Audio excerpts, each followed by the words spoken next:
Just a year ago, Christian Coleman was still seen as the man to beat in the 100 meter. The undisputed 60-meter king, the fastest starter in the world, a force off the blocks like no other. And yet, this season, he's winless. 7 races, 7 chances, and nothing to show for it.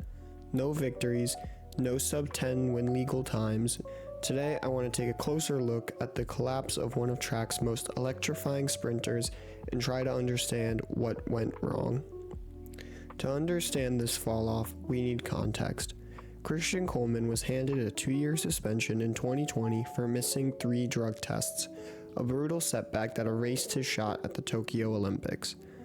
When he returned in 2022, the expectations were massive. After all, he was the reigning world champion from 2019.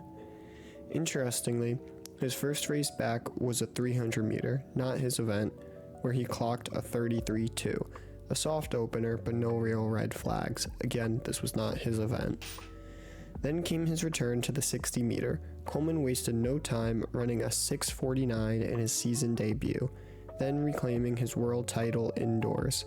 At that moment, it seemed like he was back, but when the outdoor season came around, the cracks started to show.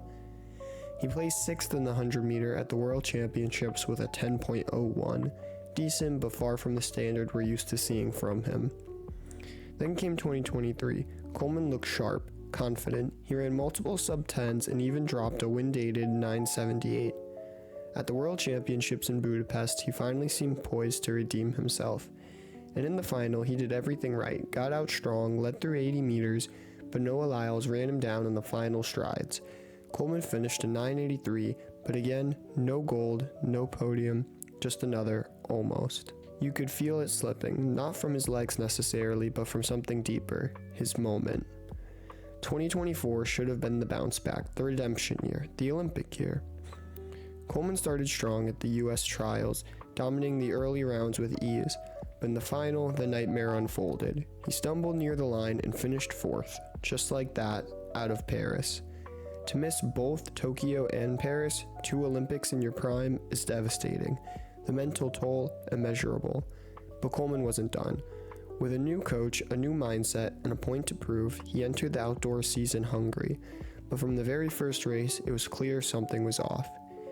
He opened at the Tom Jones Invitational with a 10.06. Not bad, but not enough. He was caught by Courtney Lindsay and high school phenom Christian Miller. People chalked it up to rust. Then came more races. 4th at Diamond League, then a 5th, 3rd, again losing to Christian Miller, 4th at Grand Slam, then 2 runner-up finishes, followed by a brutal 7th at the Prefontaine Classic last week. Through it all, still no win-legal sub-10 performances. Even when he ran a 993 with a plus 2.8 wind, he was beaten twice by another high schooler, Maurice Gleaton Jr. And Gleaton didn't just beat him, he taunted him, posting bold, disrespectful comments on Instagram directly calling out Coleman. Coleman even confronted him after the race, clearly frustrated, maybe more than just by the taunts, maybe by what they symbolized. That the new generation isn't afraid of him anymore, and maybe his time has passed. As of now, Coleman has no more races scheduled until the US trials in a few weeks, and with 4 spots available in the 100 meter this year, some might think he still has a shot. But let's be real, in this shape, he's not a favorite, he might not even make the finals. Unless something drastic changes, physically or mentally, Christian Coleman may be watching another World Championships from home.